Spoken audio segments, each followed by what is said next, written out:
അന്ധവിശ്വാസവും അനാചാരവും തടയാൻ നിയമം കൊണ്ടുവരുമെന്നുള്ള നിലപാടിൽ നിന്നും പിന്മാറിയതായി സർക്കാർ ഹൈക്കോടതി അറിയിച്ചു. നടപടി വിവാദമായതോടെ തിരുത്തുമായി നിയമമന്ത്രി പി രാജീവ് രംഗത്തെത്തി.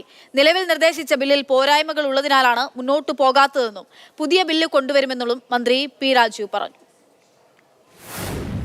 ഇലന്തൂർ ഇരട്ടനരബലി കേസിൽ കേരളം ഞെട്ടിയതോടെയാണ് അന്ധവിശ്വാസവും അനാചാരവും തടയാൻ ബിൽ കൊണ്ടുവരുമെന്ന് 2022 സർക്കാർ പ്രഖ്യാപിച്ചത്. ബില്ലിന്റെ പേരടക്കം സർക്കാർ പ്രഖ്യാപിച്ചു. അതിൽ നിന്ന് പിന്മാറിയെന്നാണ് ആഭ്യന്തര വകുപ്പ് ഡെപ്യൂട്ടി സെക്രട്ടറി ഹൈക്കോടതിയെ അറിയിച്ചത്. നിയമപരിഷ്കാര കമ്മീഷൻ റിപ്പോർട്ടിന്റെ അടിസ്ഥാനത്തിലായിരുന്നു നിയമം കൊണ്ടുവരാൻ സർക്കാർ തീരുമാനിച്ചത്.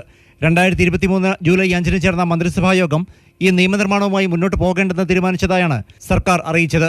നിയമനിർമ്മാണം വേണ്ടെന്നത് സർക്കാരിന്റെ നയപരമായ തീരുമാനമാണെന്നും അതിനാൽ നിയമനിർമ്മാണം ആവശ്യപ്പെട്ട് കോടതികൾക്ക് സർക്കാരിനെ നിർബന്ധിക്കാനാകില്ലെന്നും സത്യവാങ്മൂലത്തിൽ പറയുന്നു. കേരള യുക്തിവാദി സംഘം ഫയൽ ചെയ്ത പൊതുതാൽപര്യ ഹർജിയിലാണ് സർക്കാർ നിലപാട് കോടതിയെ അറിയിച്ചത്. അതേസമയം നിലവിൽ നിർദ്ദേശിച്ച ബില്ലിൽ പോരായ്മകൾ ഉള്ളതുകൊണ്ടാണ് ആ ബില്ലുമായി മുന്നോട്ട് പോകാത്തത് എന്നാണ് നിയമമന്ത്രി പി രാജീവിന്റെ പ്രതികരണം. മറ്റ് സംസ്ഥാനങ്ങളിലെ നിയമങ്ങൾ കൂടി പരിഗണിച്ച് പുതിയ ബിൽ കൊണ്ടുവരുമെന്നും മന്ത്രി മാതൃഭൂമി ന്യൂസിനോട് പറഞ്ഞു. അത്തരത്തിലുള്ള നിയമനിർമ്മാണം വേണ്ടാന്ന് സർക്കാർ കണ്ടിട്ടില്ല എന്ന് മാത്രമല്ല, മറ്റ് സംസ്ഥാനങ്ങളിലെ നിയമനിർമ്മാണങ്ങളുടെ മാതൃകയിൽ ഒരു പുതിയ നിയമനിർമ്മാണ സാധ്യത പരിശോധിച്ചുകൊണ്ടിരിക്കുകയാണ്.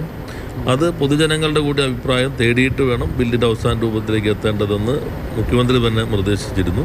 അപ്പോൾ അതിൻ്റെ ആ ഭാഗം നടന്നുകൊണ്ടിരിക്കുകയാണ്. നേരത്തെ കെ.ടി. തോമസ് കമ്മീഷൻ മുന്നോട്ട് വെച്ച ബില്ല് ആ സിറ്റീസ് എടുക്കുന്നില്ല എന്ന് മാത്രമേ ഗവൺമെന്റ് കണ്ടിട്ടുള്ളൂ. മറ്റൊരു നിയമനിർമ്മാണം സർക്കാരിന്റെ സജീവ പരിഗണനയിലാണ്. എന്തുകൊണ്ടാണ് മുൻ നിലപാടിൽ നിന്ന് സർക്കാർ പിന്മാറിയതെന്ന് ആഭ്യന്തര വകുപ്പ് ഡെപ്യൂട്ടി സെക്രട്ടറിയുടെ സത്യവാങ്മൂലത്തിൽ വ്യക്തമാക്കിയിട്ടില്ല.